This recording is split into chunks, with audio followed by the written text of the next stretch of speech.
My daughter's piano teacher became my husband's mistress. I fought tooth and nail for custody of my daughter and moved out of my husband's mansion with her. I worked as a dishwasher in a restaurant, delivered takeout on the side, and took on multiple jobs. Finally, I managed to send her to a music academy abroad. Who would have thought that after my daughter returned from abroad, she would resent me and stab me right through the heart? Teacher Lynn said that back then. She and my dad wanted to raise me. Teacher Lynn is so skilled at the piano, and my dad had the financial means. If I had stayed with my dad, would I have suffered so much? When I opened my eyes again, I was back on the day of the divorce. Sunua, let's get a divorce. I don't love you anymore. My heart now belongs only to Xiaojin. I can't let Xiaojin suffer. Tang Hui sat on the living room sofa, his right arm around Lin Jin, his left hand holding hers, while speaking. He was still tenderly looking at the person in his arms. You can stay in this house for a while. Anyway, Xiaojin won't live in a house you've lived in. Xiaojin loves the sea, and I'll buy her a bigger new house by the sea. Tang Hui spoke affectionately, not even glancing at me once. I glanced at Lin Jin, and she was also sneaking a look at me. Lin Jin is the youngest daughter of the Lin family, a wealthy and influential clan second only to the Tang family. She was just over 20. Studying piano performance abroad at a prestigious music academy. After graduating and returning home, Grandpa Tang specially invited her to teach his granddaughter piano. Little did I know, Tang Hui fell head over heels for Lin Jin, just as he had for me back then. In my previous life, I hated Tang Hui. I hated how quickly he changed his heart, how swiftly he discarded me like a piece of trash. Later, I found out that Lin Jin had been eyeing Tang Hui for a long time.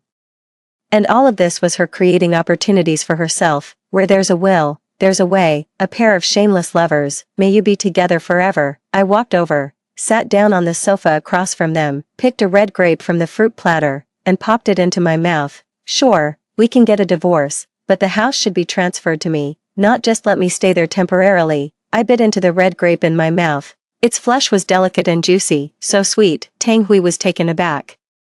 Apparently not expecting that I, who had always obeyed him, would make a demand. The Tang family is a well-known prominent family in our local area. Tang Hui is the eldest son of the Tang family, while I am just the daughter of an ordinary working-class family. I loved the piano when I was a child. Back then, my family was poor and couldn't afford one, so I taught myself in the school's music classroom. Every day after school, I would stay in the classroom, practicing until the sun set before I would go home. It was during that time that Tang Hui began his relentless pursuit of me. He said that day he passed by the music classroom and saw the sunset's glow reflecting on me, bathing me in a golden light. He said he's always liked women who play the piano, and he's right, because now he's fallen for the piano teacher who gives lessons to his daughter. When did you become so materialistic? My dad once said you were only nice to me for our family's money, and I didn't believe him. You really disgust me. Tang Hui glanced at me, as if even looking at me was a waste of his time. He fell head over heels for me at first sight, and to marry me, he defied his family's objections, even clashing with the Tang family patriarch. My marriage to Tang Hui was a paragon of true love at our school, seeing that the rice was already cooked. The Tang patriarch had no choice but to reluctantly accept me. In my previous life, I always regarded Tang Hui's love as the most precious thing in my life. For him, I could give up my beloved piano and my own life. For him, I endured the humiliation, mockery, and disdain from the Tang family. I always thought he could love me forever, but now that I've lived another life, I'm no longer infatuated. I see clearly that he's just a promiscuous jerk. I raised the corner of my mouth, letting out a cold laugh. Material things, I don't ask for much. Your Tang family is wealthy, and this house is just a drop in the ocean. If I were to get serious and file for divorce, I'm sure many renowned divorce lawyers would be eager to take my case. You, Tang Hui stood up from the sofa, finally deigning to look at me. I was really blind before. How could I have fallen for a piece of trash like you? What, when you were chasing me, you called me noir, my dear.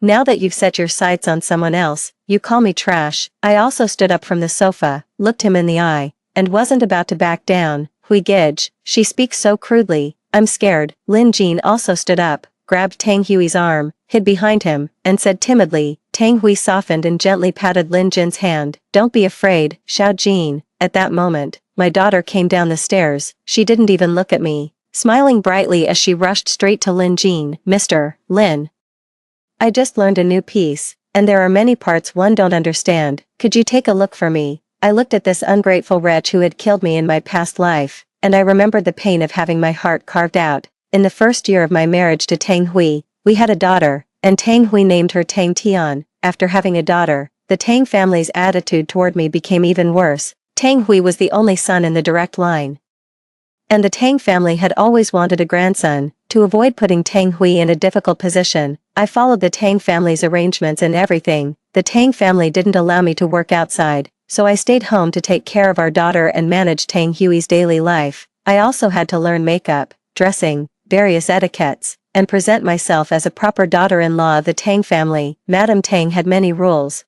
Every day after dropping off her daughter, I had to return to the Tang family mansion to listen to her lectures. The clothes, bags, and jewelry she bought for me could only be borrowed for events. After wearing them, I had to clean and return them. She had a special ledger prepared for me, detailing every cent I spent from the Tang family's funds. From utilities to groceries, every expense was meticulously recorded. Show it to me every time you lecture. I swallowed all my grievances and worked hard to fulfill every task the Tang family gave me, never complaining once. It wasn't until my daughter started elementary school that the Tang patriarch hired a piano teacher for her, the man who once vowed eternal love to me, who was willing to break with his family for my sake. His deep affection was fleeting. In my previous life, I held my daughter's hand, and the strength of motherhood inspired me.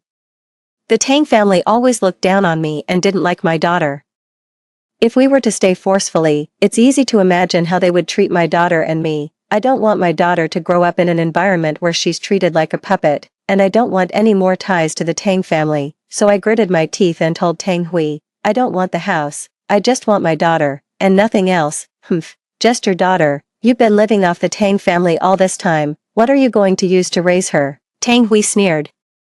He was already used to me obeying him without question, and he was furious at my first act of defiance against his decision. All the efforts I made for love in my previous life instantly became a joke. For so many years, I've been compromising, and it's been eating me up inside. I shouted at Tang Hui, I rely on myself. Fine, Su Nua, take Tian and get out of the Tang family right now. I won't give you a single cent in alimony. Let's see how long you can keep up this tough act.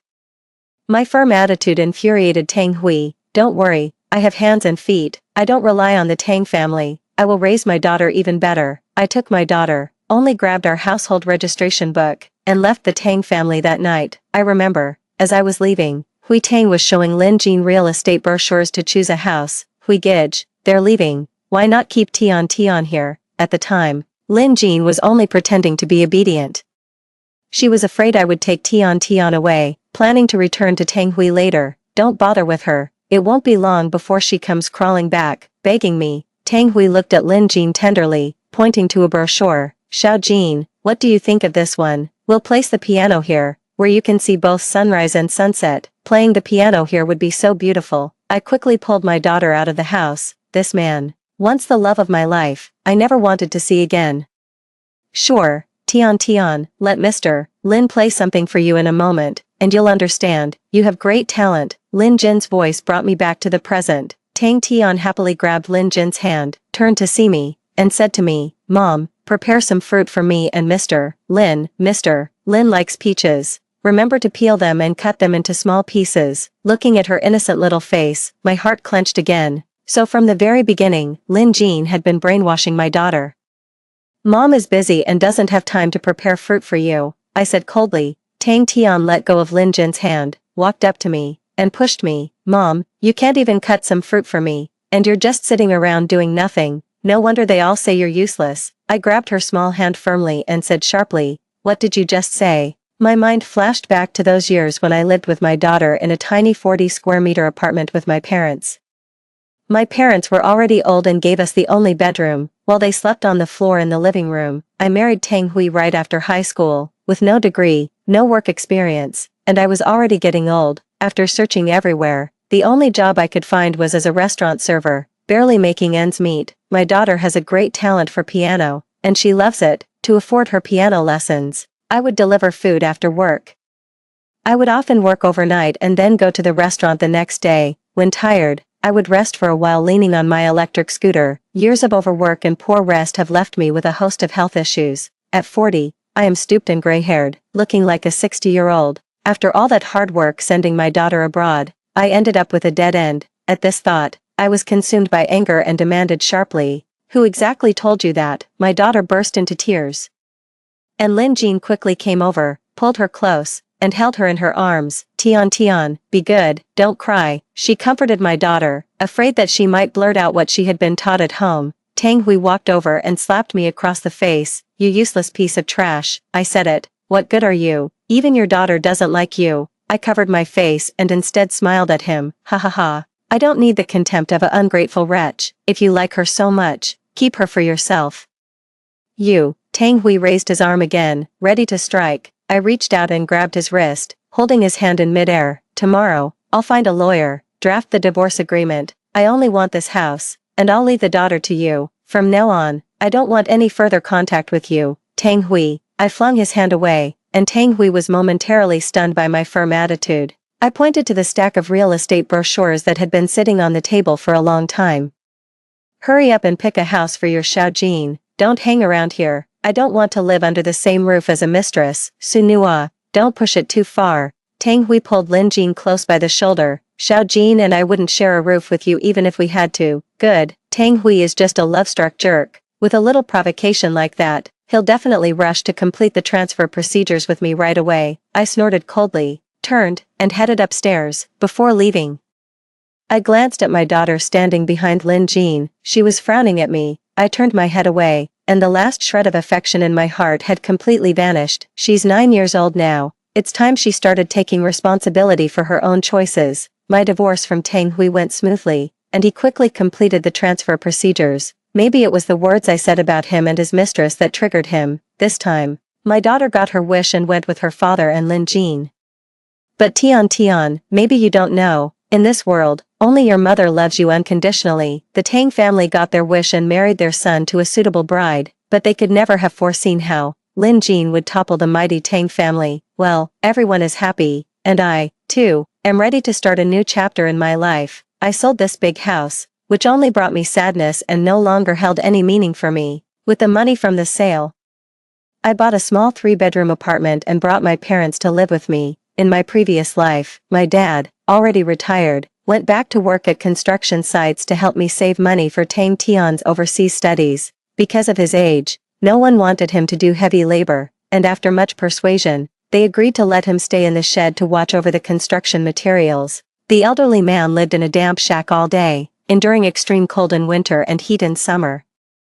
And his health quickly deteriorated. My mother gave up her room for my daughter and me, sleeping on the floor in the living room every day, and also helped me pick up and drop off my daughter, taking care of her 3 meals a day. My daughter often loses her temper with my mother, complaining about the small house and the family's poverty. She even asked my mother not to pick her up at the school gate, as she was embarrassed by my mother's shabby clothes and feared her classmates would laugh at her. I took on a few jobs and was so busy I barely had time to go home. My mom was afraid I'd be upset, so she kept it from me. One time when I came home, I caught her throwing a tantrum at my mom. "I don't want to eat vegetables. I don't want to eat meat. I want seafood."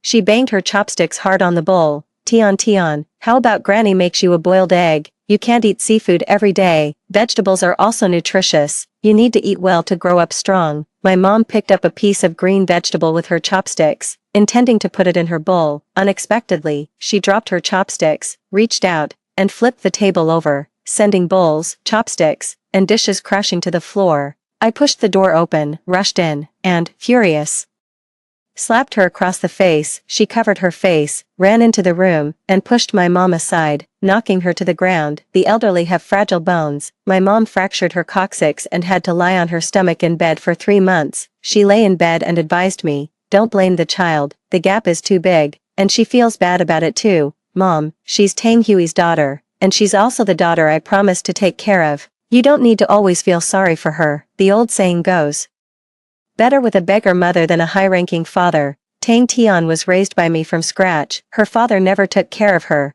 Do you really think it would be better for her to live with that stepmother? She'll understand when she grows up. If I don't discipline her strictly now, and I have no skills of my own, I'll be looked down upon when I return to the Tang family. The next morning, when I wanted to scold Tang Tian, I found her room empty. I searched everywhere for her: school, park, supermarket, bus station, subway station, but couldn't find her. Just as I was about to report her missing, she returned. From that day on, she didn't speak to me for months. I continued to go out and make money, thinking that since she was my own daughter, and I loved her so much, she must have known. How could a daughter hate her mother? She was just having a moment of confusion and throwing a tantrum. It would pass in time. Little did I know, from that point on.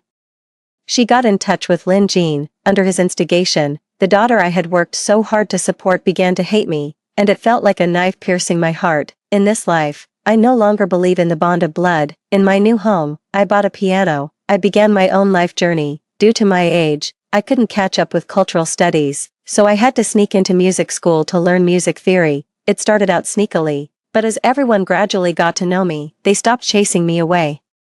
Even the old piano professor began to guide me. I feel like I've been making progress every day, and my life is fulfilling. As for my daughter, she hasn't contacted me since she left with Tang Hui. On this day, I was sitting in the classroom, organizing my music theory notes. A familiar voice suddenly rang out beside me. "Why are you here?" I looked up and saw it was my daughter. It had been years since I last saw her, and she had grown into a young lady. She was wearing a pink princess dress, with her long hair tied back, secured with a big pink bow, but I clearly remember she liked short hair and hated pink. My daughter looked at me with disdain. "At your age, still sneaking into classes, how embarrassing. Are you happy dressing like that?" I retorted. In my previous life, I sent her to a music academy to learn piano. Once, when I went to pick her up, I couldn't resist sitting down at the piano, with my rough hands. I touched the dreamlike white keys once again. My daughter screamed.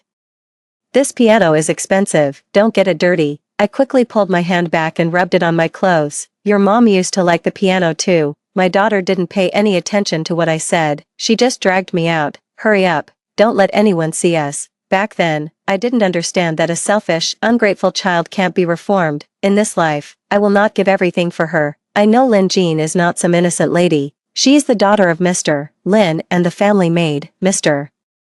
Lin is a womanizer, having married 3 times and having many children. Lin Jean has 3 older brothers and 2 older sisters. She is the youngest in the Lin family, and her mother was the family maid. Mrs. Lin hated her, and her older brothers and sisters looked down on her, often bullying her. Lin Jean grew up in such a family environment, which twisted her inner self. In her previous life, she had been instigating my daughter, and in this life, she certainly wouldn't let this opportunity slip.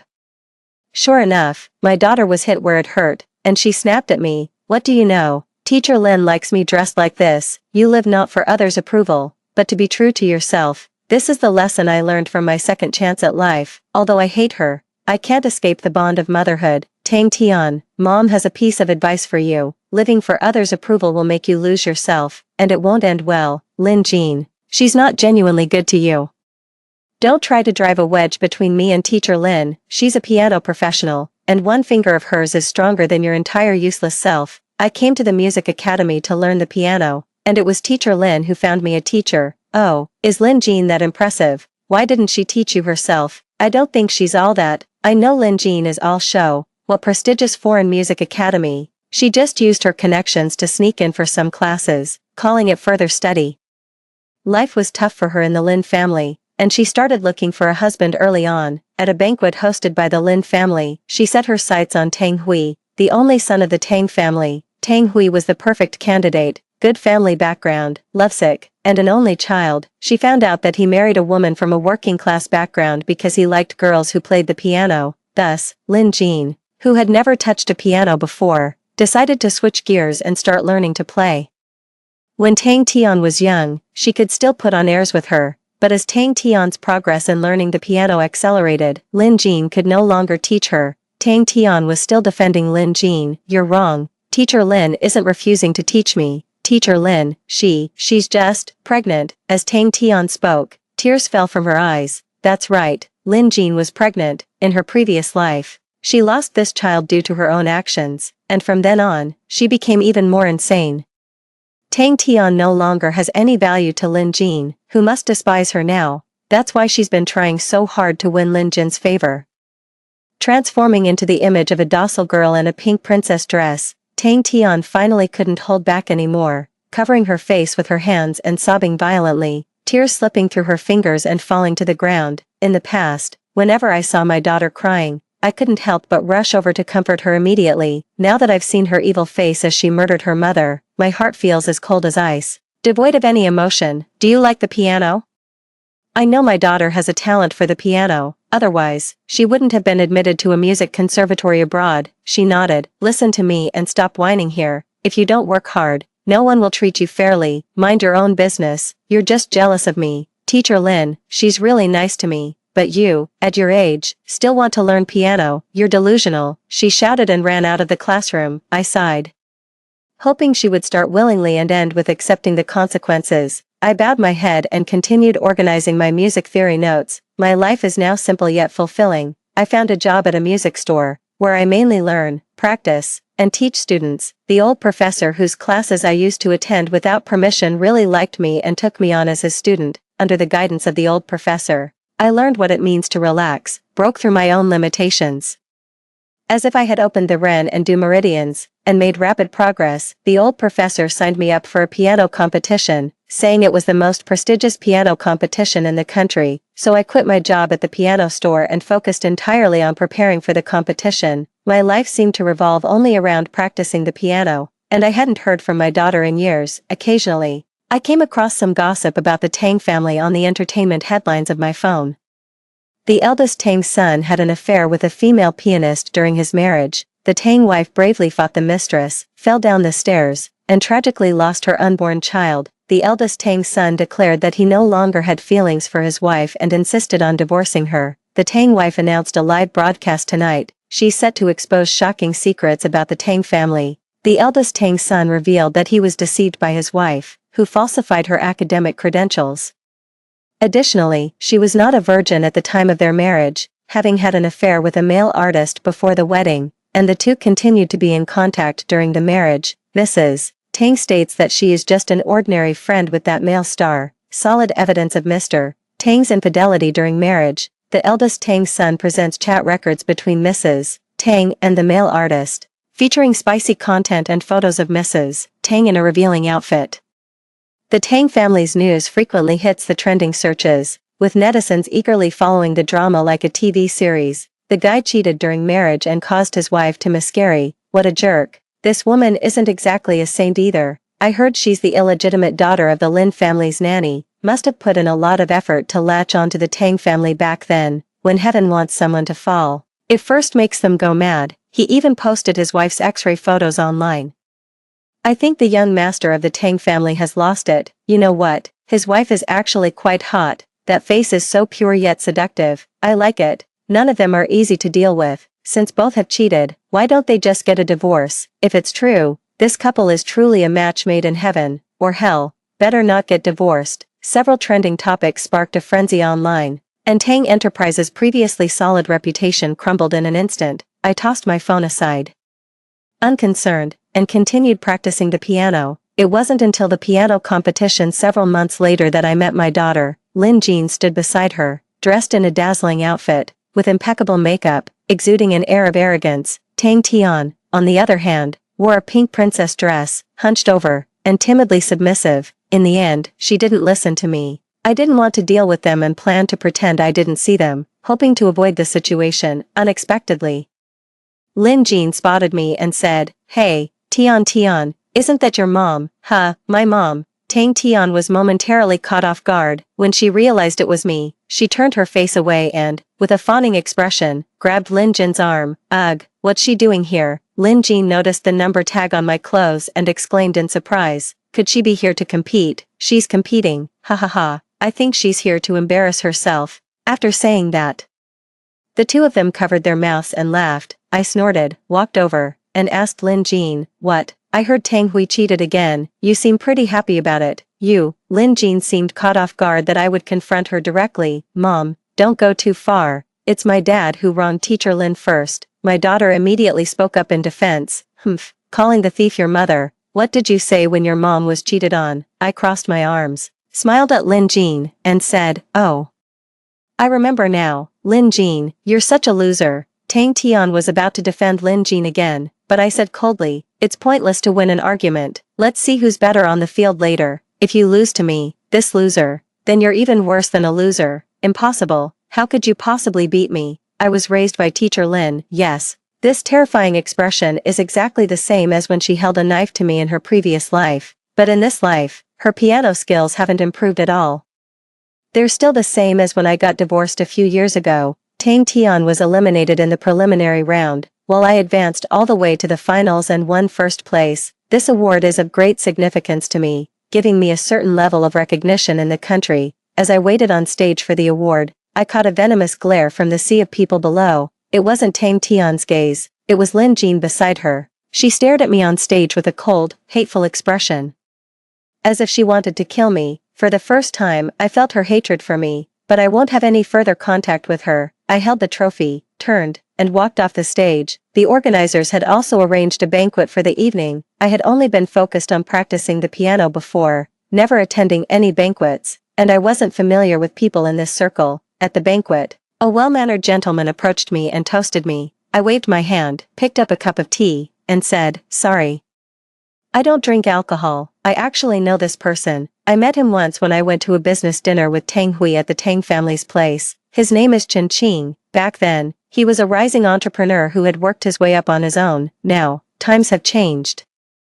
And he has succeeded in his career, becoming a leader in the emerging industry. He chuckled apologetically, raising his wine glass. "Alright, I was being too forward. Miss Su, your piano playing is truly wonderful. My name is Chen Qing. Nice to meet you." He was tall, with sharp features and clean-cut facial lines, exuding an air of dashing confidence. I couldn't help but smile. "Mr. Chen, I recognize you. We've met before." Chen Qing was quite surprised and took a closer look at me.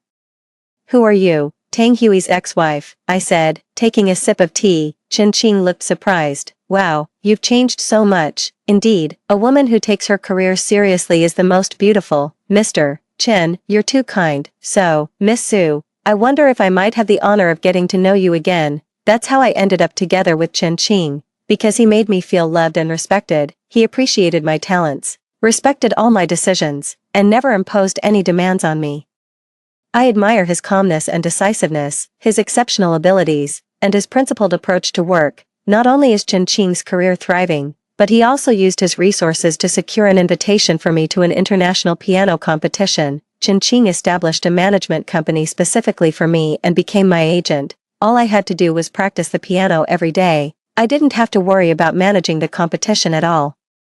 Being with someone who resonates with you truly complements each other and makes both of you better. Just a few days before I was to participate in the international piano competition, something happened to the Tang family. Various new media's trending topics and headlines were all dominated by the Tang family. Madame Tang filed accusing Tang Corporation of evading taxes worth 543 million yuan through methods such as concealing income and false reporting. The total amount to be recovered, including taxes and late fees, amounts to 1,041 billion yuan. Grandpa Tang passed away a few years ago, and now the Tang family's business has fallen into Tang Hui's hands. Tang Hui's mind is only on women. How could he manage the business? Under his leadership, Tang Corporation has been on a downward spiral. Now that he's entangled with a ruthless woman like Lin Jin, Tang Hui can't even get a divorce. Lin Jin believes that if she can't have something, she'll destroy it. Those with evil intentions, when put together, will destroy each other. Therefore, those who commit many injustices will ultimately bring about their own downfall. "Noir, what are you thinking about?"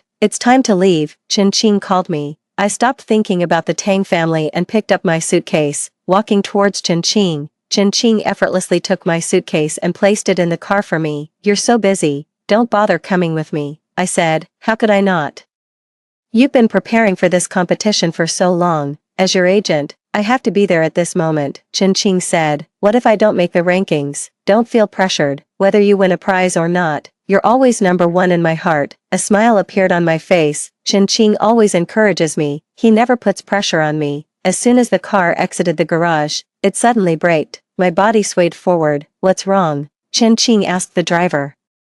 I leaned sideways and looked through the windshield. It was Tang Tian. "I'll go check." I got out of the car, and Chen Qing, who hadn't said anything, followed me out. Tang Tian's hair was disheveled, her clothes filthy, her face sallow, and she stood dejectedly at the entrance of my garage. Seeing me get out of the car, she ran towards me like a drowning person clutching at a straw, grabbing my arm tightly. "Mom, I can't go on. Let me stay with you." I shook off her hand and frowned, asking, What's wrong? Dad's been arrested, and the police took our house. We've lost everything. Mom, you're all I have left. Tang Tian was sobbing uncontrollably, tears and snot streaming down her face. A decade has passed. This is the first time in 10 years that I've heard her call me mom again. I pulled my hand away and took a few steps back. Tang Tian, you're an adult now. It's time for you to stand on your own. But I don't even have a place to live. Mom, can you bear to do this?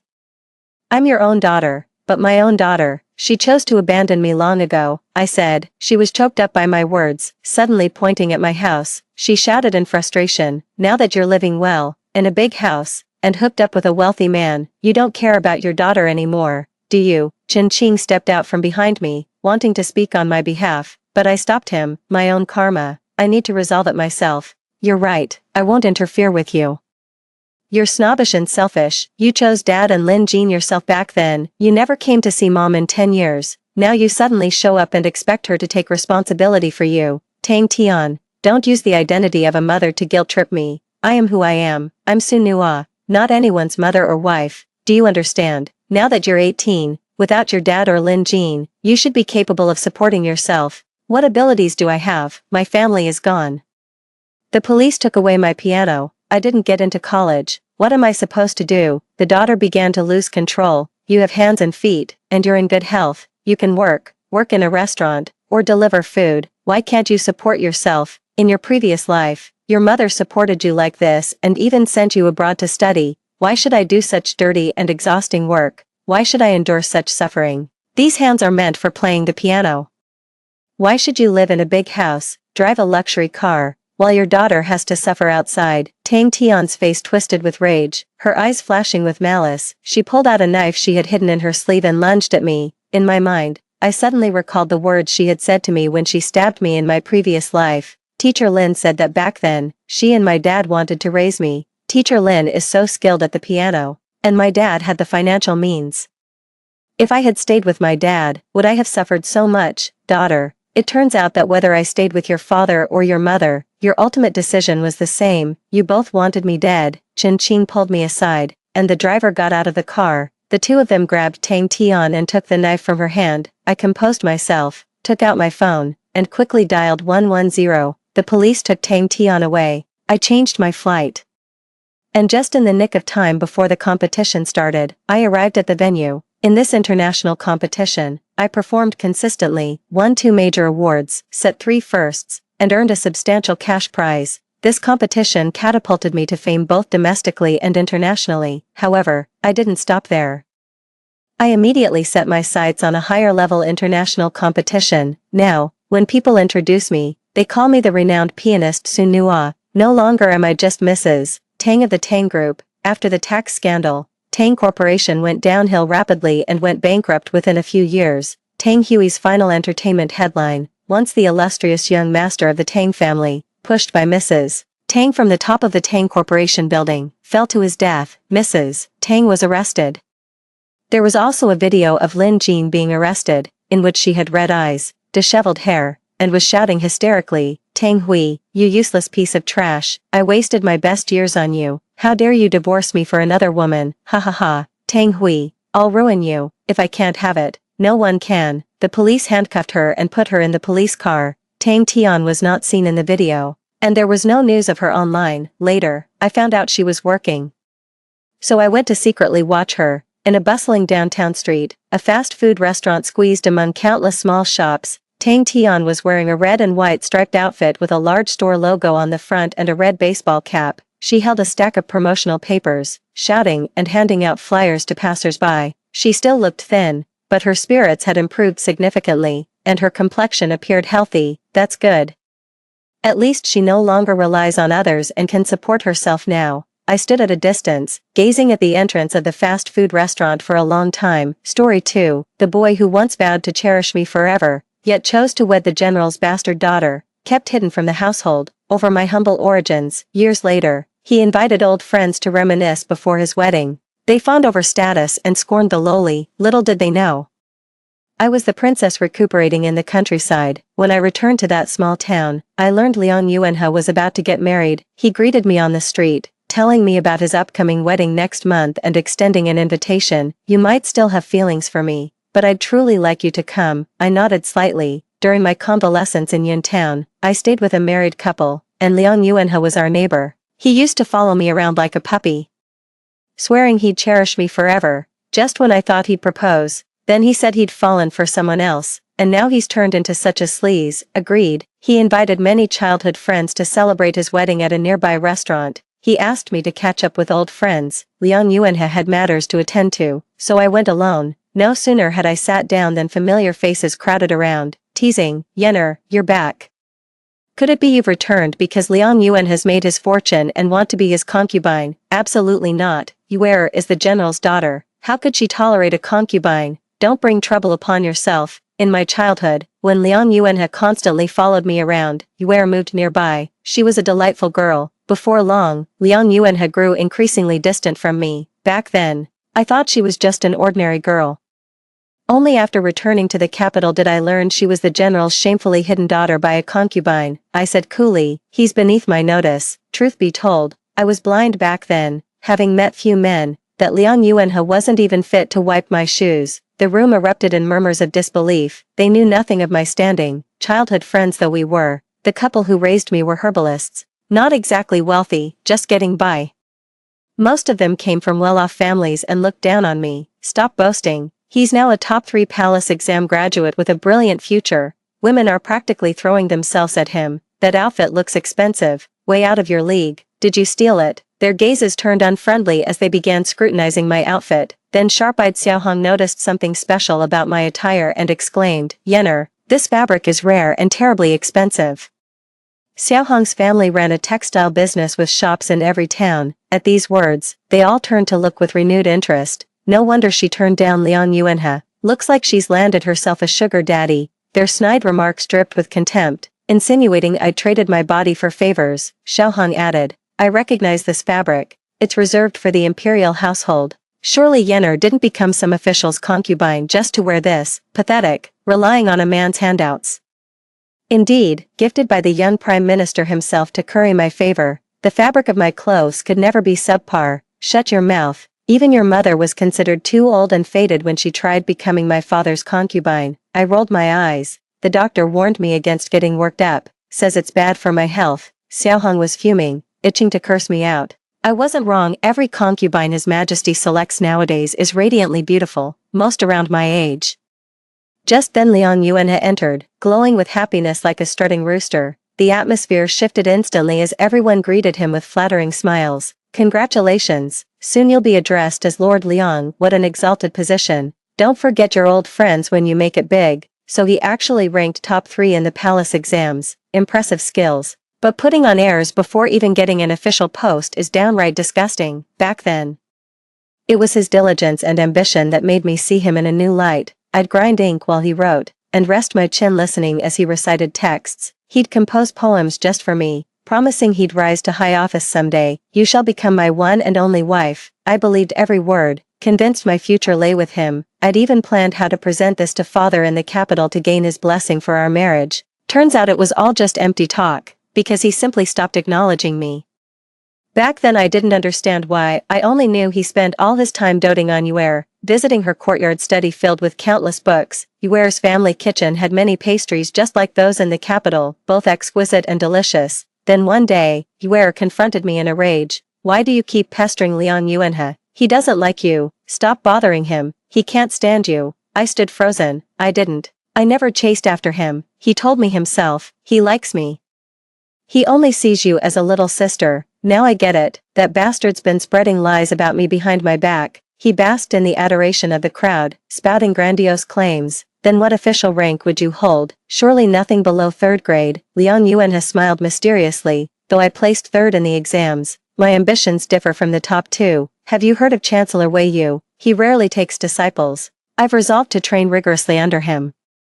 I couldn't help smirking. Who knew Wei Yu was such a hot commodity out there? Shouldn't have picked that fight with him. What was I thinking taking on such a disciple? And I didn't even see it coming. Liang Yuanhe sure knows how to throw shade at the other 2, making himself look principled and visionary. Someone else chimed in. "Talk about unfair advantages. Yuer's got noble blood, a general's daughter, top 3 at Liang Yuanhe. Her future's limitless. Everyone's business is thriving and prospering, while Yener here has worked hard to land herself a man. I noticed Liang Yuan's smirk grew wider with every insult they threw at me. They egged each other on for a toast, but I refused to raise my glass, meeting them with icy silence. Liang Yuan coaxed me, "Don't be difficult, hard truths offend the ear. It may sound harsh, but it's the truth. Drink this toast, and we'll still consider you one of us," someone chimed in. Magistrate Liang is so magnanimous. Could it be that Yener is playing hard to get just to catch your attention? What a bootlicker, calling him your honor before he's even been appointed. Yener, I'll never like you. Give it up. I rolled my eyes, wondering what possessed me to fancy him in the first place. The man I love puts you all to shame. He's none other than Chancellor Wei Yu. We'll soon be wed.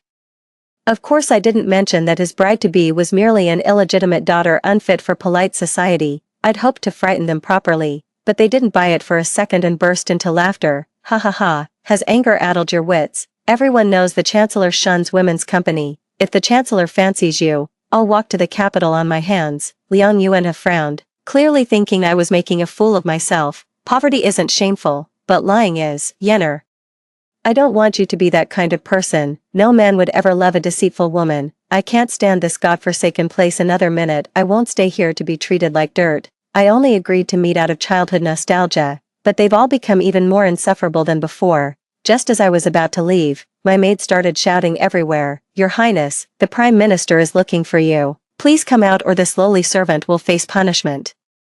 I immediately sat back down. That bastard dares to come looking for me after provoking my anger. Fine, I'll keep my composure and make him wait. Liang Yuan whispered excitedly, "Rumors say our teacher has always been smitten with the princess. Who knew it was true? Could Her Highness be in this very building today?" The crowd erupted in teasing again, all because I'd just mentioned my impending marriage to the Chancellor. Yeners really stepped in at this time. Wasn't she just boasting about marrying the Chancellor? Watch out, the first wife might come slap some sense into you. Mocking laughter erupted all around, with some adding fuel to the fire. Don't say that. What if she really is a princess? You might lose your head. The sarcastic tone had everyone in stitches. I am the princess, I joked half seriously, genuinely curious about their reactions when they eventually discovered who I really was. If you're a princess, then I'm the emperor. Ha ha ha. I've never heard of any princess throughout history living in some backwater town. Seeing my dismissive expression, Liang Yuan has scolded me. I never took you for such a vain person, trying to pass yourself off as royalty. Even if you were madly in love with me, I'd never marry you. Very well then, if I were a princess, what would you do? Sensing the tension, everyone urged Liang Yuan to calm down. After all, this was his event. Ignoring me, Liang Yuan put on airs. Thank you all for coming today. Invitations will be sent shortly. I expect every one of you at my wedding next month. The crowd erupted in enthusiastic applause. Dinner's about to be served. This restaurant belongs to Yuer's family, the finest in Yun Town, with dishes rivaling the capital's finest. Eat your fill. It's all on me. Liang Yuan was beaming with pride, but I saw right through him. Had he earned his position through merit, I'd respect him.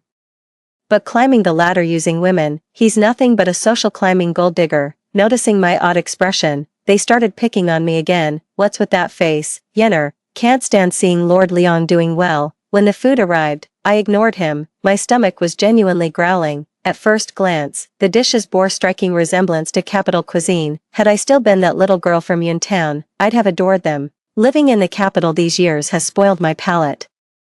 The first bite made me grimace, and I couldn't help spitting out the second. Liang Yuan scowled. What's this nonsense? Yener, still trying to get my attention with your antics. I can't stomach this, it's revolting. My apologies. His face darkened, and his lackeys immediately turned on me. Ha, such exquisite delicacies. Clearly pearls before swine. Not necessarily. Could she be with child? Truth be told, Yener's quite the looker. How about becoming my woman?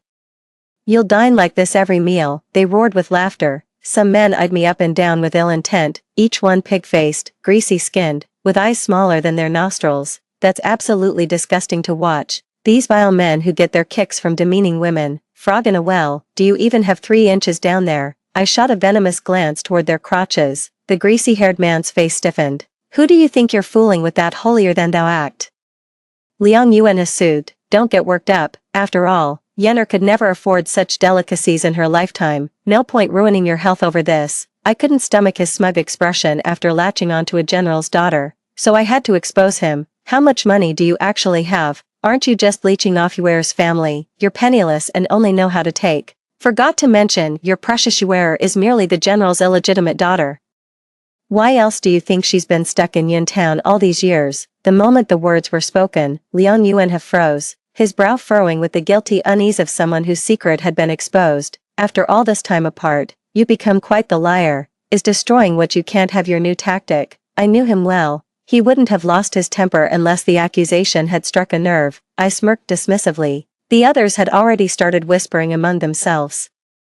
They couldn't care less about the truth, but gossiping is what they do best. We've been sitting here forever. Where the hell is Wei Yu? I can't wait to see him put these creeps in their place. I wonder what expression Liang Yuanhe will have when that happens. Otherwise I'd have left long ago. No way I'd stick around to be treated like this. Just then, my maid burst in. Miss. The donkey butcher's here. You'd better go with him. I'm afraid he'll give me trouble. The room erupted in laughter as if my lie had unraveled itself. Aren't you supposed to be a princess? Wasn't your sweetheart the prime minister? How'd you end up with a donkey butcher? Figures. Trash like her only deserves to be with a butcher. I took a deep breath, refusing to stoop to their level. I signaled with my eyes for the maid to leave first. She calls me miss because I prefer to keep a low profile. As for that ungrateful bastard, I had a fight with Wei Yu over his habit of kicking people to the curb after using them, so I've been calling him the donkey butcher behind his back with the maid. Who would have thought this would cause misunderstandings at such a time? They kept attacking. I always knew she was a fraud. What high connections could a former herb seller possibly have? A donkey butcher and a medicine peddler, what a perfect match. Someone sneered coldly, more like a murderer and donkey butcher being the perfect pair. My heart skipped a beat at those words, and I instinctively retorted, I didn't kill anyone. Shortly after my falling out with Liang Yuanhe that year, I discovered my adoptive uncle and aunt had both been poisoned, apparently from accidentally ingesting pesticide. They were herbal medicine sellers themselves, yet somehow couldn't cure their own condition. The imperial physicians possessed remarkable skills, and I'd considered taking them to the palace, but their condition was too fragile for the journey. I insisted on going to the palace to fetch imperial physicians, but they refused, saying if I left they'd only see me again at their funerals. We ended up in a heated argument. Liang Yuanhe overheard our quarrel. I set out at dawn the next day, but by the time I returned with the physicians, they had already passed away. Ever since, rumors circulated that my long absence was because I'd committed murder. One more word out of any of you and I'll kill you too. Only then did they fall silent. Premium content node. Just then, Liang Yuanhe's future father-in-law, the general, entered. Liang Yuanhe, the chancellor has arrived downstairs. Come with me at once to receive him. I'd met this old man a few times before. He recognized me. I wasn't ready to be caught by Wei Yu just yet, so I crouched lower to stay out of the general's sight. After they left, the servants in the room started whispering about me. How come the general didn't recognize the princess? Because she's obviously an imposter. A pheasant can never become a phoenix. Ignoring them, I stood up and trailed behind Liang Yuanhe's group at a distance. The crowd clamored about going to see Wei Yu as well. The general and Liang Yuanhe stood flanking Wei Yu with ingratiating smiles, clearly currying favor.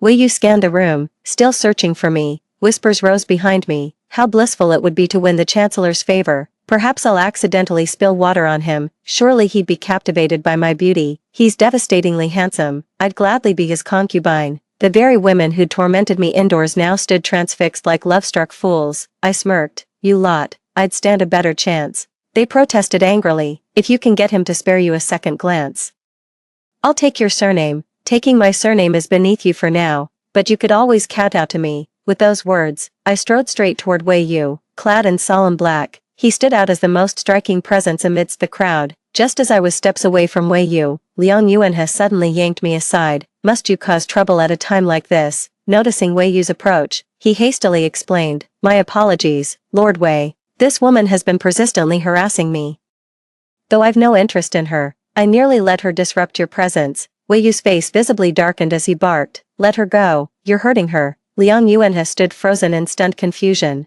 The general watching nearby slapped Liang Yuanhe in frustration. Get lost, stop making a spectacle of yourself. How dare you lay hands on her highness? At these words, not just Liang Yuanhe, but everyone who'd been harassing me earlier exchanged uneasy glances.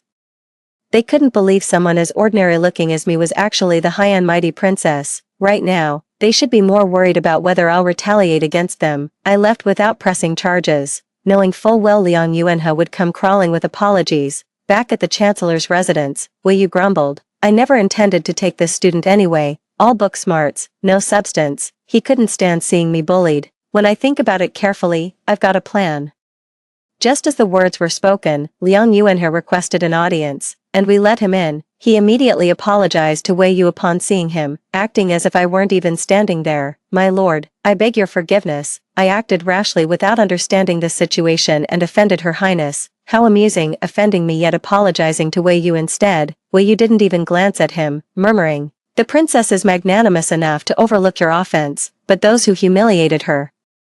We all know Liang Yuanhe's apology was merely for political advancement. Betraying those former friends must have come easily to him. Sooner or later, someone was bound to trip him up. Just as Liang Yuanhe tried to leave, Wei Yu yanked him back. He'd clearly heard those rumors about me circulating outside. We've got unfinished business. I'd never seen him raise a hand against anyone. This was truly the first time. Liang Yuanhe staggered away unsteadily, yet no one dared offer support. Rumor has it he crawled his way back home. To give me proper closure, Liang Yuanhe gathered those old friends of his once more. Those who had once hurled insults at me across the table now grew timid, not even daring to meet my gaze. I chuckled lightly, no need to be afraid. I know you're just blunt speakers, you meant no offense. They bowed and scraped in unison, as expected of her highness, truly magnanimous. We were only joking back then, at this moment. Liang Yuanhe cleared his throat and instructed them to apologize to me. I intervened, no need for formalities, we're all friends here. Immediately, palpable relief swept through the group. However, imperial dignity cannot be slighted. One of you must accompany me back to the palace to answer for this, otherwise, I'll have no explanation for the Grand Chancellor. My words instantly made them realize they had two choices: either prove their innocence like this, or demonstrate others' actions were far worse than theirs. Wei Yu's iron-fisted approach naturally terrified them beyond measure. I didn't utter a single word when they showed you disrespect back then. Someone immediately jumped forward to proclaim their innocence. Indeed, I nodded, then this matter has nothing to do with you. Seeing none of them intended to speak up, I decided to make Liang Yuanhe the fall guy. Since Liang Yuanhe called you here today, let him pick someone to start. Liang Yuanhe hesitated awkwardly before pointing at Xiao Hong. I recall you spreading rumors about the princess being someone's concubine, didn't you? Panicking, she slapped Liang Yuanhe across the face, then followed up with a kick to his groin. What a wretched creature. How is this any of my business? Liang Yuanhe collapsed to the ground, clutching his crotch and trembling uncontrollably. Your Highness, this is unjust. I meant no harm. If we're judging faults, Wang Chang's behavior was far worse. He even made you follow him. This blame-shifting tactic instantly put everyone on edge, each fearing they'd be the next target of accusations. Wang Chang, torn between fury and despair, roared, You wretched slut, Xiao Hong, I'll rip that lying mouth of yours apart. The two grappled violently, Xiao Hong's face already contorted from blows. I remained silent, and no one dared intervene. I smirked. Looks like you're volunteering to take the fall for everyone, Wang Chang. Wang Chang's legs trembled as he knelt. It was Xiao Lu who told me. He said you were running flesh trade operations. I'd completely forgotten about you until he kept going on about your appealing figure, saying if only. He couldn't bring himself to finish the vulgar remarks.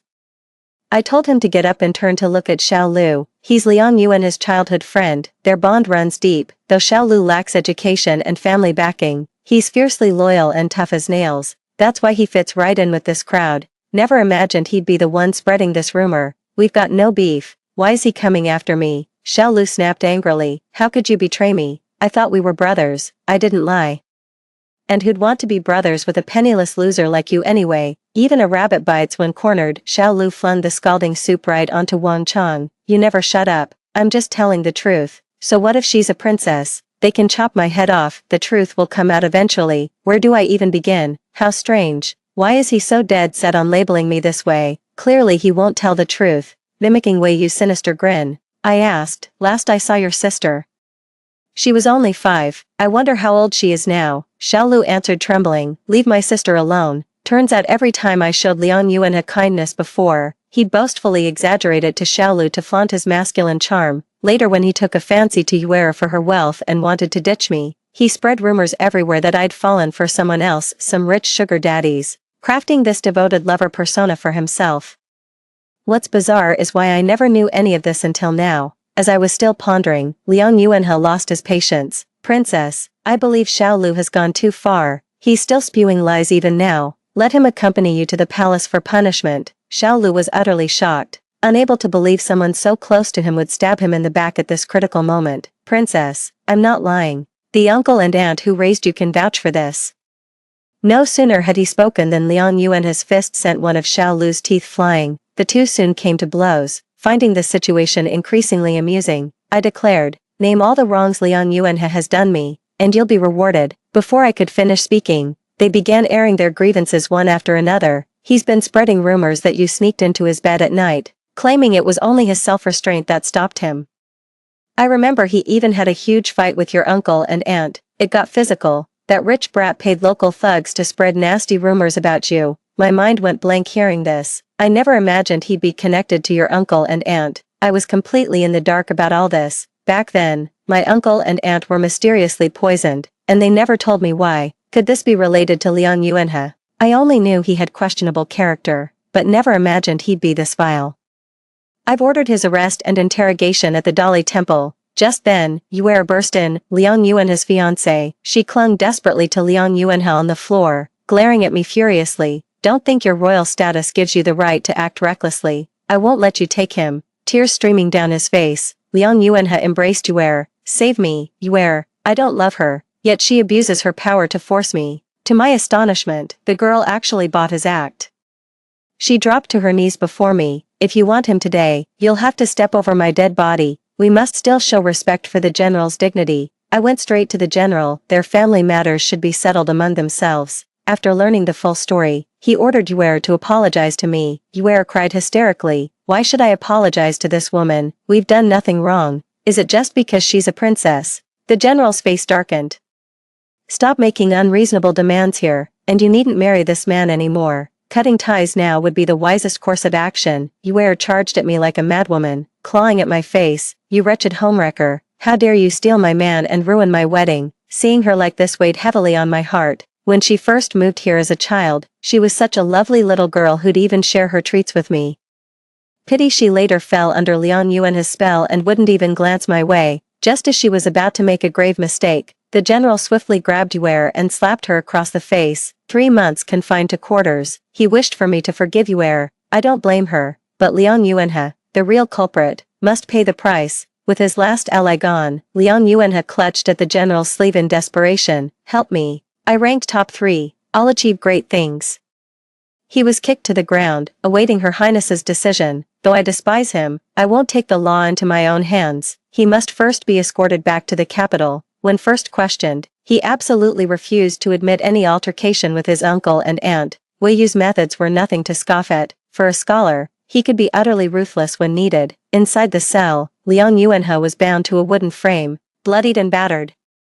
With nails driven through his feet and rats crawling over his body, some were even gnawing at his flesh, he roared, "You're torturing me without conviction. Aren't you afraid this will get out? So what if you know?" Before the words faded, a whip lashed across the man's back. Finally, under relentless torture, he confessed what happened that year. After meeting Yue that year, my heart turned to ashes. My uncle and aunt saw through him and confronted Liang Yuanhe behind my back, calling him a heartless scoundrel. Coincidentally, I discovered Liang was spreading rumors about me throwing myself at him, completely tarnishing my reputation. A heated argument broke out between them. Fearing this would jeopardize his ambitions, Liang pretended to reconcile while secretly lacing their tea with pesticide. Only after returning did they realize they'd been poisoned, with no cure in sight. Hearing this, I couldn't hold back my tears. No wonder uncle and aunt said it was incurable back then, telling me not to waste my efforts. Had I never gotten entangled with Liang Yuanhe in the first place?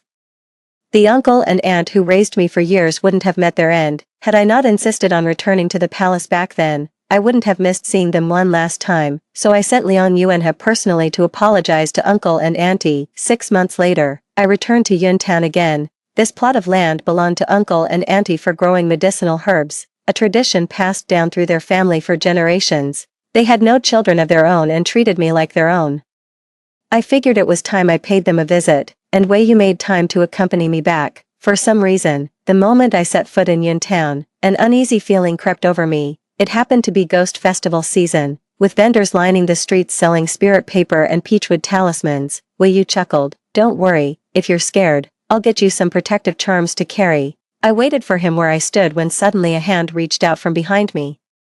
A rag was pressed violently over my mouth and nose. I couldn't scream. A strange odor flooded my nostrils. Wei Yu turned abruptly in the distance, as if searching for me. I struggled to cry out, but when the boss called him, he turned away again. A bucket of cold water snapped me awake. When I came to again, I found myself locked in a pitch-black room with my hands and feet bound. Standing before me was Yue, laughing hysterically. Finally caught you. This long imprisonment, I owe it all to you.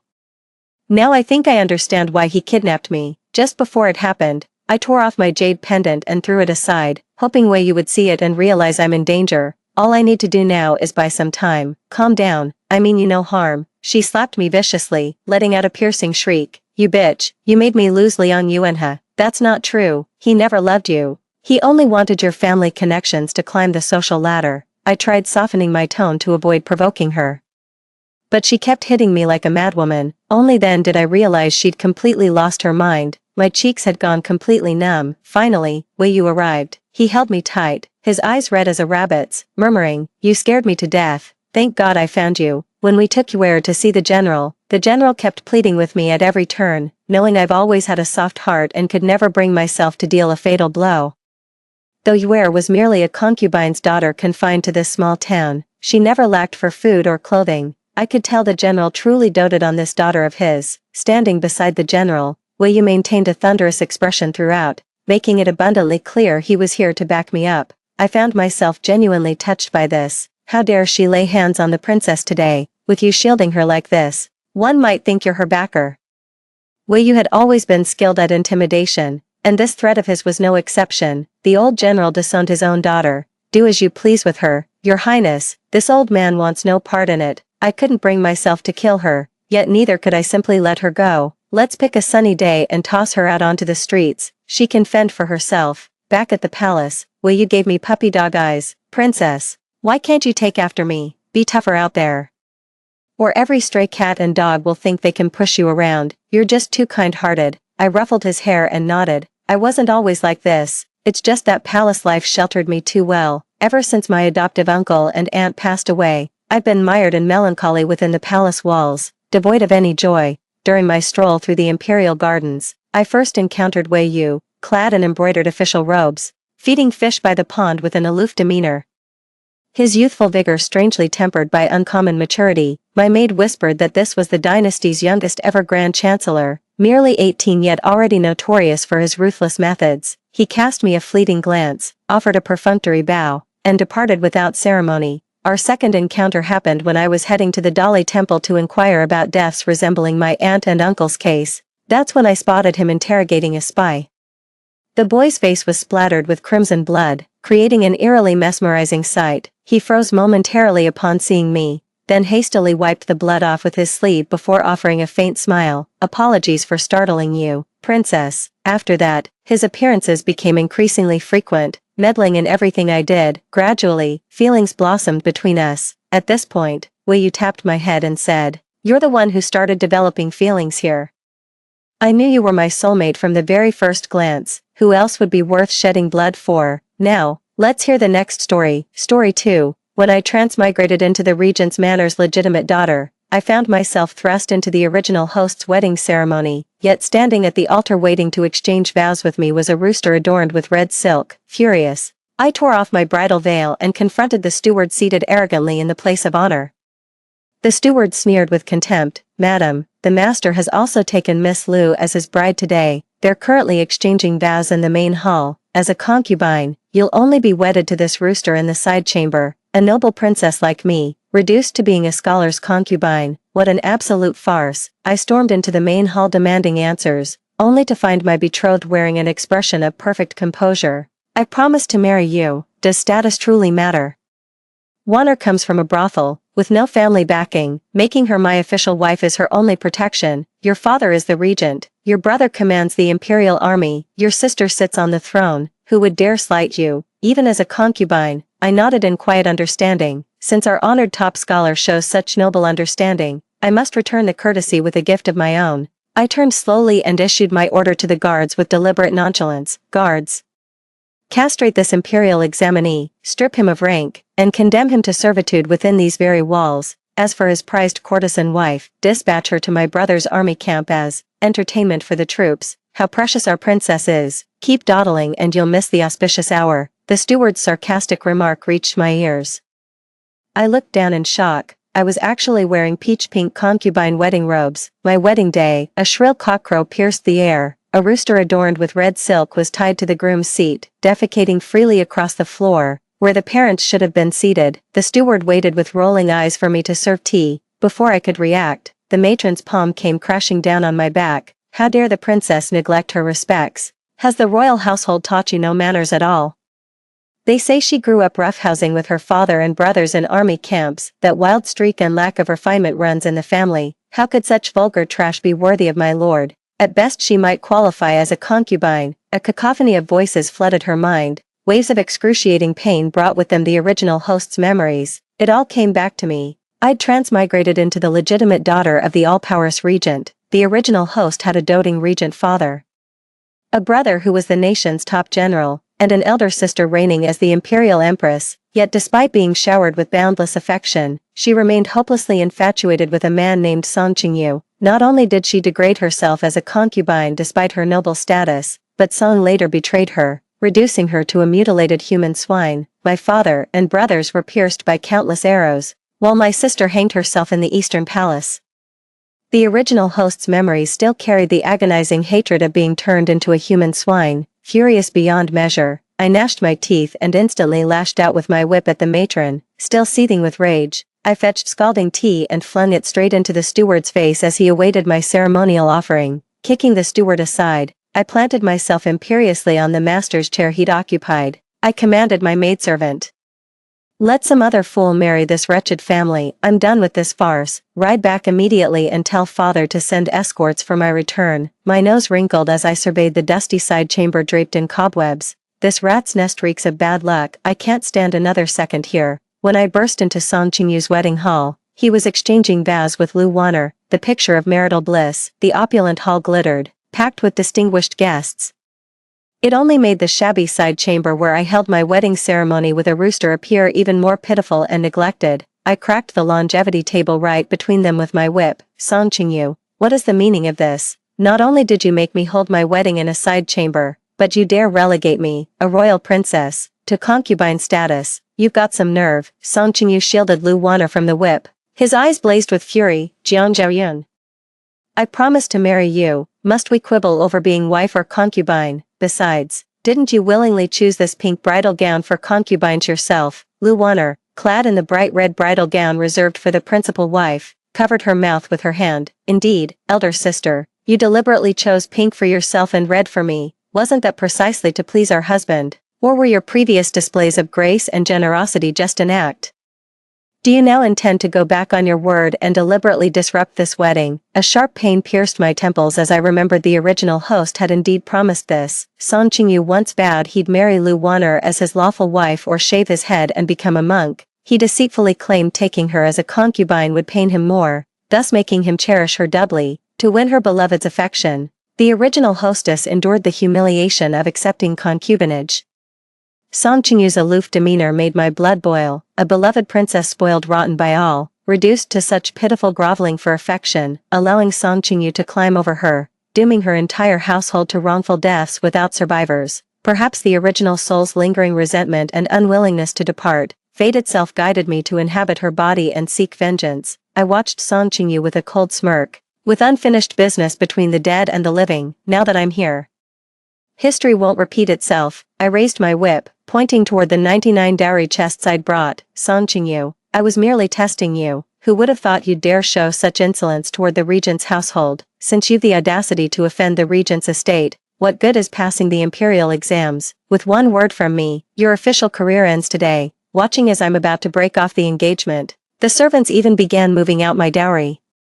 Song Qingyu looked flustered. Impossible. This dowry has already crossed the Song family's threshold. How dare you take it back? He gritted his teeth and grabbed my sleeve. Zhaoyun, you're already part of the Song family now. Calling off the marriage would only make us a laughingstock. How could I bear to see you subjected to people's gossip and scorn? He wiped the cold sweat from his brow and pleaded softly, this is all my fault for poor planning. I should have staggered the ceremonies, married Wanner first, then you. After placating me, he condescendingly offered, my apologies for displeasing you, but let's not spoil this joyous occasion with quarrels. Very well, I shall permit you to attend the main ceremony and exchange vows with Wanner. I never imagined Song Qingyu could be this shameless. I was so furious I slapped him across the face. How dare you humiliate me after I've shown you such respect?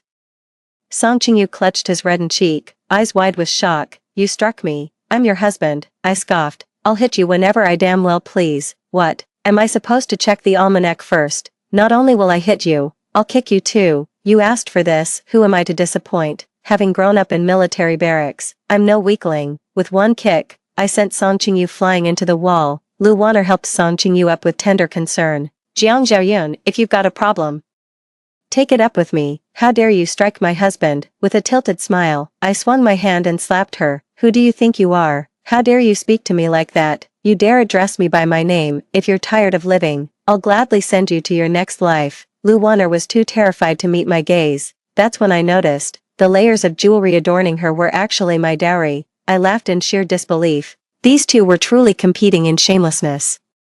How dare you steal from me? That jewelry will be the death of you. I yanked the hairpin from Lu Wanner's head and tore the jewels from her neck. Then I lashed my whip straight through her wedding gown. Her hair was completely disheveled, with angry red marks around her neck. Shrieking with humiliation, she buried herself in Song Qingyu's arms.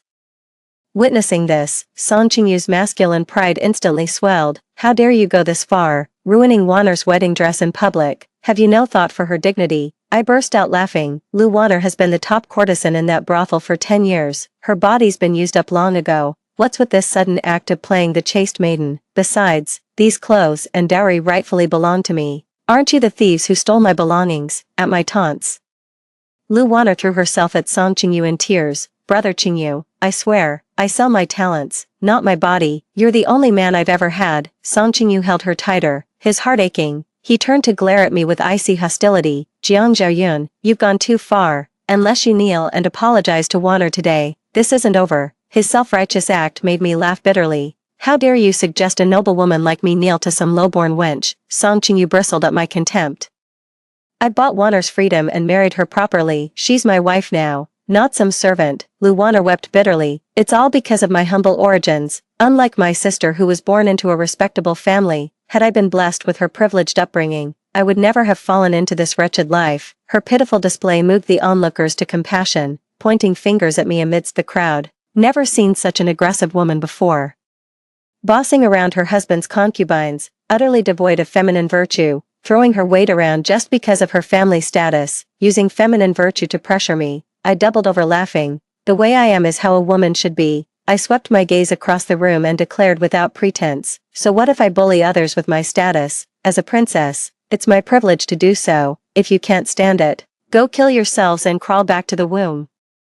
I watched as my words left everyone speechless. Song Qingyu flushed crimson and exclaimed, how dare you go this far? Wanner has suffered enough hardships. Why must you repeatedly humiliate her? If you don't apologize to Wanner immediately, I'll never forgive you. Don't even dream of winning my affection ever again. I stared at his head and sighed. How could someone take themselves so seriously? Do you really think you're God's gift? I must have been blind to ever fall for trash like you.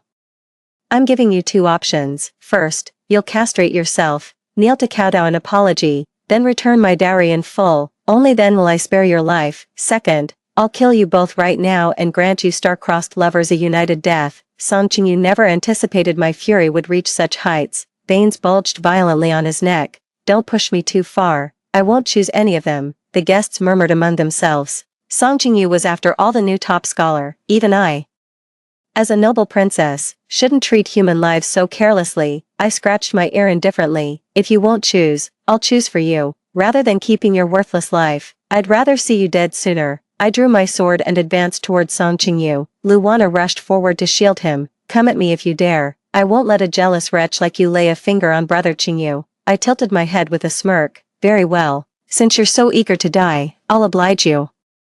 My blade pierced straight through Lu Wanner's abdomen, sending her collapsing into unconsciousness. Blood splattered everywhere. sending the terrified crowd fleeing in all directions. Song Qingyu finally realized this wasn't just some maiden's petty tantrum. Suppressing his shock, he roared at me, "Have you lost your mind? I'm an imperial official. If you dare lay a finger on Wanner, you'll pay with your life." I narrowed my eyes with a smirk. "Oh, let's see you try." They watched helplessly as I advanced, bloodied sword in hand. Song Qingyu turned pale, never expecting me to be completely different from before. He grabbed a guard and barked, "Are you all blind? Get them." I cast a cold glance at the guards. Choose wisely, offend me or offend the imperial scholar. The moment I finished speaking, Song Qingyu's guards all retreated. Song Qingyu gnashed his teeth, "You useless cowards." With no guards blocking my way, I swiftly closed in on Song Qingyu. The bloodied sword scraped against the ground, sending sparks flying. Song Qingyu continued his threats, "I'm an imperial official, this year's top scholar. If you dare kill me, not even your status as Princess Regent can save you, you'll die for sure." I calmly rested my blade against Song Qingyu's neck. "Oh, then you'll certainly die before I do." The instant my sword grazed Song Qingyu's throat, an old man's furious roar erupted. "Halt! How dare you assassinate an imperial official?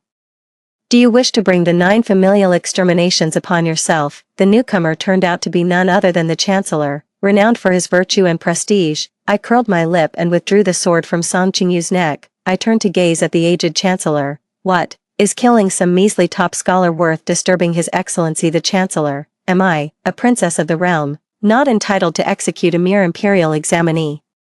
The Chancellor glared at me with darkened countenance. "Even if Minister Song committed offenses, the law shall mete out punishment, not your arbitrary humiliation." A smirk played on my lips. "What if I insist on taking action?" The Chancellor frowned, his aged gaze turning glacial. "Dare you kill an imperial official? Have you no fear of the 9 familial exterminations? Have you no thought for your father, brothers, and sister, if not for yourself?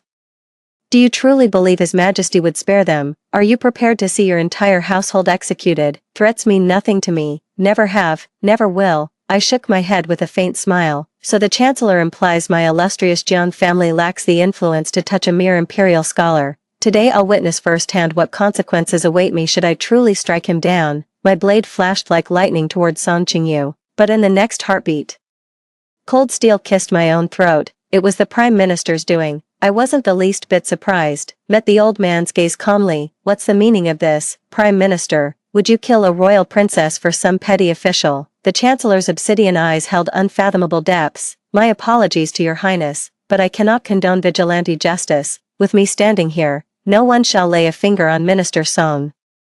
Song Qingyu witnessed even the most revered Chancellor of the court shielding him, summoned the courage to accuse me before the Chancellor of treating human lives as worthless, attempted to have me imprisoned in the imperial dungeon. The tables turned dramatically, with all guests present becoming potential witnesses for Song Qingyu, just as everyone began stepping forward to testify against me.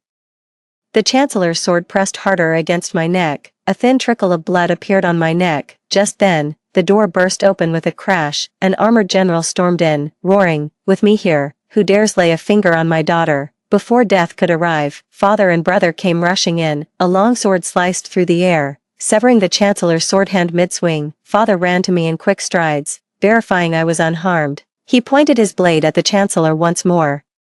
"You've got nerves of steel, daring to lay hands on my daughter. Chancellor Wang, do you not fear I'll exterminate your entire bloodline to accompany you in death?" Two aged yet formidable men locked eyes. The air practically crackled with tension. The Chancellor paled first, clutching his severed hand as he threatened, "If you dare lay a finger on me or Minister Song, His Majesty will make you pay dearly. What does it matter if you're the regent with glorious military achievements? You'll still meet your end." Listening to his outrageous rant, father nearly lost control. Gripping his saber with murderous intent, I swiftly intervened, turning to glare at the Chancellor. "Rest assured, even if I slaughter you and Song Qingyu, the Jiang clan will endure. I hold your darkest secret. The Emperor might even reward my Jiang family with riches beyond measure when he learns of this." The Prime Minister shook his head with a cold laugh. "I, Wang, have lived with integrity all my life. What secrets could a green girl like you possibly know?" Song Qingyu steadied Prime Minister Wang with a displeased expression. Indeed, Chancellor Wang dedicated his entire life to public service. What possible secrets could he have kept? "Jiang Zhaoyun, stop your baseless rumors and fearmongering." I watched the elderly man and young woman supporting each other, suddenly bursting into laughter. "This secret concerns none other than you, Song Qingyu. Your surname isn't Song at all, nor are you some commoner who rose from poverty. Your real name is Wang, the biological son of Prime Minister Wang Shat himself. Your mother is none other than the Empress Dowager, the Emperor's own mother bearing the Prime Minister's bastard child. Do you really think His Majesty would let you live if he knew? I revealed the secret buried for years. Chancellor Wang turned ashen and stammered denials, under the suspicious gazes of all present guests. Chancellor Wang shoved me violently. It's all your fault, spreading wild rumors and poisoning people's minds, caught red-handed with nowhere to run, so now you're framing others. Don't believe a word of her nonsense. Chancellor Wang was visibly losing his composure. I crossed my arms with a faint smile. If His Majesty doubts my words, let him investigate and see for himself. A clear conscience fears no knocking at the door. Only the guilty feel uneasy. The crowd buzzed with murmurs and speculation. They openly criticized the flustered Chancellor Wang and Song Qingyu. Song Qingyu, accustomed to his pride and integrity, couldn't bear others' criticism. He opened his mouth to deny it, but all he could say was, "No, it's fake, she's lying." He couldn't come up with any defense. He disregarded the bleeding wound of the Prime Minister Wang, clutched his severed hand and said, "Is what she said true? Tell me, it's all her nonsense, isn't it? I come from a clean background. I am not your illegitimate child with the Empress Dowager," I sneered with mockery, as Song Qingyu couldn't bring himself to say the word adultery, and the Prime Minister Wang hung his head, too afraid to admit it. I shook my head. In my previous life, it was only after learning about his true lineage that Song Qingyu began to covet the throne. The emperor was gravely ill and childless throughout his life. Song Qingyu used the power of the Jiang family to ascend the throne step by step, and the original owner was also after Song Qingyu's ascension to the throne. Accidentally discovering his shameful background led to his murder. I looked at Song Qingyan, who was like a drowned dog. I walked up to him and lifted his chin with a whip. "How about it? Do you believe me now? Now there's no need for me to lay a hand on you personally. Just wait for your punishment. You'd better pray that the emperor shows mercy, sparing a shred of compassion for this unexpected illegitimate sibling of yours." Song Qingyu's usually cold eyes were filled with pain. He grabbed my hand. "Zhao Yun, you lied to me, didn't you? You're jealous of my love for Water, so you're deliberately seeking revenge by messing with me, aren't you?" I ordered someone to bring a silk handkerchief to wipe my hands clean, then threw it in his face. "I can't be bothered to waste my time playing with you. Revenge is indeed my motive, but if your father hadn't done those dirty deeds, how could I have found any leverage to uncover his secrets?" Song Qingzhen despairingly clutched his head, ignoring the unconscious and bleeding Lu Wanner beside him. He repeatedly banged his head against the pillar. Seeing him like this, Prime Minister Wang felt heartbroken and stopped him. But his action only confirmed that Song Qingyan was his and the Empress Dowager's illegitimate child. Song Qingyan was stopped, and he angrily shook himself free. His eyes burned with a desire to devour the Prime Minister's flesh and blood. Not wanting to look any further, I waved my hand. At Father's command, the attendants immediately took them to the heavenly prison. When the guests had all left, Father examined the wound on my neck and his expression turned cold. My brother wanted to touch me but dared not, his eyes instantly reddening. "Zhao Yun, you've suffered. If Father had known, he would never have agreed to your marriage to Song Qingyan. Sister, it's all my fault for being late. I promise to protect you from now on, never letting any suspicious scoundrels near you again." Watching my father and brother who care for me so attentively, I pretended to be calm. "It's just a scar on my neck. It will fade away soon." Having calmed them down, Father frowned and asked me, "But Zhao Yun, how did you discover that Song Qingyu is the son of the Prime Minister and the Empress Dowager?" Before I could come up with an excuse to dodge the question, my brother slapped my shoulder with a carefree gesture. "Needless to say, my sister is incredibly intelligent. With spies in the capital as numerous as stars, there's nothing she can't uncover." Father looked at me with concern. "I fear that your overplanning and excessive worrying might harm your health." Looking at the loving expressions of my father and brother, I sighed deeply in my heart. Perhaps the heavens knew how shallow my bonds with my kin were. That's why, after being reborn, I was granted such deep familial bonds, such profound familial bonds bestowed by heaven. In this life, I will definitely take good care of the relatives on behalf of the original owner who died with regrets. My father and brother and I galloped to the palace to meet the emperor, but we were just granted permission to enter the hall. I immediately smelled a strong medicinal odor. It was no easy task to report the heinous crimes committed by Prime Minister Wang. Beneath the heavy drapes of the Hall of Mental Cultivation, the emperor's breathing grew weak and labored. "Quickly, summon the Empress Dowager. I want to ask her if she has been hiding from me and the late emperor all these years." And if she has given birth to a younger brother for me, before long, the Empress Dowager was summoned to the Yangxin Palace, facing the emperor who was bedridden and struggling to rise. The Empress Dowager was too preoccupied admiring her brightly colored nails. She was unwilling to lend a hand to her sickly son. The emperor's eyes brimmed with tears as he stared intently at the Empress Dowager. He sought a glimmer of maternal affection for his son in her eyes, but found none. Mother. That new top scholar, Song Qingyu, is he truly your son with the Prime Minister? The Empress Dowager sat silently before the emperor's bed for a long time. Silence spread through the Yangxin Palace. After a long while, the Empress Dowager reached out to touch her dying son. I hate the late emperor. He ruined my life, extinguished my freedom, and forced me to be trapped in the deep palace. Why should he have a harem and numerous offspring, while I cannot? This statement is almost an admission that the Empress Dowager has been involved with Prime Minister Wang. Song Qingyu is her illegitimate child conceived with her lover behind the late emperor's back. The emperor breathed heavily, glaring furiously at the Empress Dowager. The pale, large hand tightly gripped the curtain's hanging drape. On the other side of the Yangxin Hall, my sister lifted the side hall's curtain. She looked at me with a radiant smile. Sister. It's been so long since I last saw you. Strange, even though I inherited the original owner's memories not long ago, yet I feel an unusually close bond with my family. Now that my sister is the empress, how can we meet as easily as we did before she was married? Moreover, with the emperor's health deteriorating, I must always be by his side to assist with his medication. At this mention, it was as if she remembered something. I heard that Song Qingyan is the child of the Empress Dowager and Prime Minister Wang. Is this true? I nodded. Absolutely true. He is indeed their illegitimate son. Sister let out a surprised cry. Looking around, she gently tapped my forehead. You, be careful with what you say in this palace. Be cautious not to speak too frankly and give others something to hold against you. I snuggled into my sister's embrace, savoring the warmth of a rare family reunion. I'm not afraid at all. My sister is the most noble empress of the realm, with my sister protecting me. Let's see who dares to gossip. Sister gently stroked my hair, smiling tenderly. You're always so immature, but this time, your usually muddled mind has finally seen the light. You've finally realized that Song Qingyu isn't your destined match, and you called your father and brothers to break off the engagement with him. Sister looked at me with concern, her gaze filled with worry.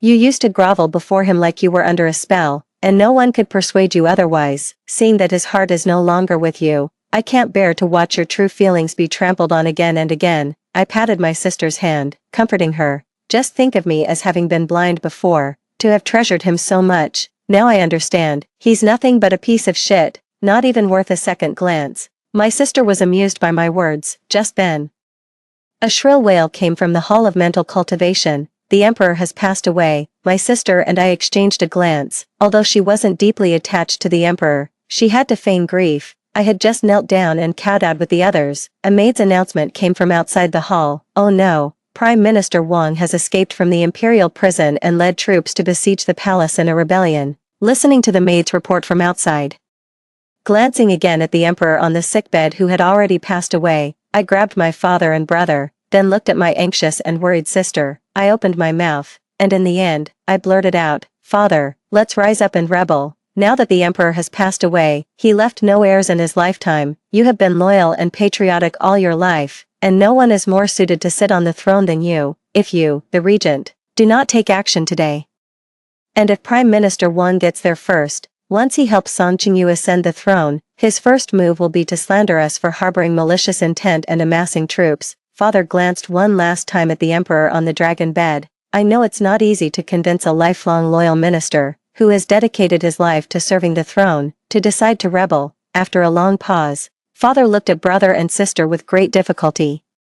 They exchanged glances and nodded to each other. Father rose from his kneeling position, towering like a majestic mountain. Outside the hall, the armor was frosty, and the footsteps were chaotic. The voice of Prime Minister Wang reached my ears. You rebels inside the hall, come out and surrender at once. I stepped out of the hall. Prime Minister Wang led the way, followed by 1,000 soldiers. I looked at my father with concern. He, however, patted my head with his large hand and whispered to me closely, rest assured, my private army has already surrounded the entire imperial city. I never fight unprepared battles, and I will never let my daughter die here. Prime Minister Wang stepped forward to persuade the Empress Dowager. No matter which of your sons becomes the emperor, you will still be the Empress Dowager, the most honored woman in the land. But if someone else takes the throne, you won't even have the chance to be the Empress Dowager, your life might be at stake. Listening to Prime Minister Wan threatening and coaxing the Empress Dowager, I turned my head to look, ready to whip him away. The Empress Dowager hesitated, time and again. He stepped forward, then slowly retreated a few steps. In the biting cold wind, the banners of cleansing the court fluttered in the breeze. The Empress Dowager looked up at the azure sky. Finally, she took a step back. She sighed deeply. I am tired. I no longer wish to fight. I have done many outrageous things in my life, but I never felt I owed anyone an apology. But if I let you become emperor, I would be betraying the common people of this land. Although the Empress Dowager did not say it explicitly, I quietly breathed a sigh of relief. Now there's one less person to kill. At that moment, Song Qingyu stepped out from the crowd. Clearly, after a mental struggle, he calmly accepted his illegitimate birth. After all, his birth mother was the illustrious Empress Dowager. He knelt before the Empress Dowager, tears streaming down his face. Mother, I am your own son. I don't blame you for never giving birth to me, but you can't be so unjust as to hand over the kingdom to others. Song Qingyu turned to look at me again. Zhao Yun, as long as you persuade your father and brothers to surrender and support me instead, I promise you, if I ascend the throne, I will make you my empress. I twitched my mouth, amused by his audacity. No need, traitors like you deserve to be beaten to death with clubs. How dare you even think of courting the princess? Song Qingyu realized that persuading me was futile. He turned around again, trying to persuade the Empress Dowager to abdicate. The Empress Dowager ignored him and slowly closed her eyes, saying, I know very well who truly cares about the country and its people. I don't want to be mocked and cursed by court officials and the people of the world even after my death. Song Qingzhen's pupils constricted, as if he hadn't expected the Empress Dowager, his own mother, to choose against him. In a critical moment, he suddenly took the Empress Dowager hostage. He grabbed her by the neck and dragged her backward. Song Qingzhen's fierce gaze was like that of a venomous snake. He whispered in the Empress Dowager's ear like a snake flicking its tongue. I gave you a chance to peacefully abdicate to me, but you refused. If that's the case, don't blame me, your son, for being ruthless and using you. Song Qingyu maintained a calm exterior, tightly covering the Empress Dowager's mouth, addressing the thousands of soldiers following behind him. Now that the former emperor has passed away, the Empress Dowager has agreed to abdicate in my favor. All that remains is for the Empress Dowager to write the abdication decree. And I shall take the throne and rule the palace. The Empress Dowager flew into a rage and bit down hard on Song Qingyu's hand as he tried to cover hers. Taking advantage of the moment, her father shot an arrow from mid-air, piercing through the clouds. It struck Song Qingyu's arm directly, a powerful arrow from someone well-versed in martial arts. How could Song Qingzhen, a frail scholar, endure such pain? Song Qingzhen immediately cried out in pain and fell backward with a loud ah. Struggling to his feet, he tried to pull the arrow out of his arm, but blood spurted out. He had lost too much blood, and he couldn't pull out the arrow his father had shot with such force. My brother shook his head at the sight and clicked his tongue at me. Sister, how on earth did you fall for such a weak man? I waved my hand and laughed out of nowhere. Back then, I was blinded by infatuation, mistaking a fisheye for a pearl. The Prime Minister saw that Song Qingyu was injured. A surge of anger rose within him, and he immediately gestured for the Imperial Guards to attack. The vast army of Imperial Guards charged forward at once. The originally clear blue sky of the Imperial City seemed almost darkened by the shadows of the armor, but what they didn't anticipate was that the regent had already entered the palace to meet the emperor. Before exposing the crimes of Prime Minister Wang, he had already prepared a foolproof plan. Soldiers had already been stationed in various parts of the palace. If no one revolts, all will be well. But once someone attempts a rebellion, it's like catching a turtle in a jar, a sure thing. At Daddy's command, soldiers hidden throughout the palace swarmed out. The Imperial Guards who followed Song Qingyu in rebellion were caught off guard. The battle was settled within 3 or 4 hours, with Daddy subduing them. The battlefield, now silent, is soaked in blood, with corpses wrapped in armor. I sigh as I gaze at the remains of the fallen soldiers. Behind me, there's a rustling sound as my brother slowly approaches, gently covering my eyes. Sister, that's how cruel war is. It's either them or us who fall, and those who survive should cherish it all the more. I chuckled softly and pulled down his hand that was covering my eyes. If that's the case, then why are you blocking my eyes and not letting me see? My brother choked up and didn't say anything more. A sudden noise came from the midst of the corpses scattered across the palace grounds. A shadowy figure slowly propped itself up from the ground. It was Song Qingyu. I stared at him in shock. You're still alive. You're incredibly lucky. Song Qingyu's gaze flicked back and forth between me and my brother. His tattered clothing hung loosely, and after losing an arm, even his armor couldn't stay in place. It swayed aimlessly, making him look even more like a restless ghost. With his last bit of strength, he let out a twisted, cold laugh. Jiang Zhaoyun, seeing me alive must be disappointing for you, isn't it? I nodded. Indeed, as the saying goes, to truly eliminate a threat, you must uproot it completely, even shaking the yolk of an egg until it's scrambled before you leave. I won't feel at ease until I see you dead. I kindly informed him at this point. Lu Wanner, who bled excessively, has already died in the prison. Your father, the Prime Minister Wang, was just stabbed through the chest by my father. I specifically ordered them to leave him with a breath of life. He widened his eyes, seemingly surprised by my kindness. I took a deep breath and continued, have him dragged away and beaten to death with clubs. If you hurry to the mass grave now, you might still find some of his remains not completely devoured by wild dogs. Meanwhile, Song Qingyu was so enraged that he spat blood. I heard a muffled chuckle from my brother beside me. Song Qingyu let out a sudden cry and rushed over. I'd rather die with you as my shield. Jiang Zhaoyun, die with me. I sidestepped, not concerning myself with someone who was already at their limit. As I dodged, I didn't expect Song Qingyu to have hidden an arrowhead. It was the same arrowhead that my father had used to stab him, small and sharp. It was most convenient to pull out and hide in the sleeve as a hidden weapon. Watch out. I felt someone shielding me from behind. Followed by a muffled groan from my brother, I turned around to see Song Qingyu already pierced through the heart by my brother's sword, pinned to the ground. I had no time to check if Song Qingyu was still breathing. I completely forgot about the saying that one must uproot the grass completely. I hurriedly pulled my brother over to check. Fortunately, he only got a minor scrape on his hand from a stray arrow while protecting my waist. A soft whisper came from above. I said it, with me here.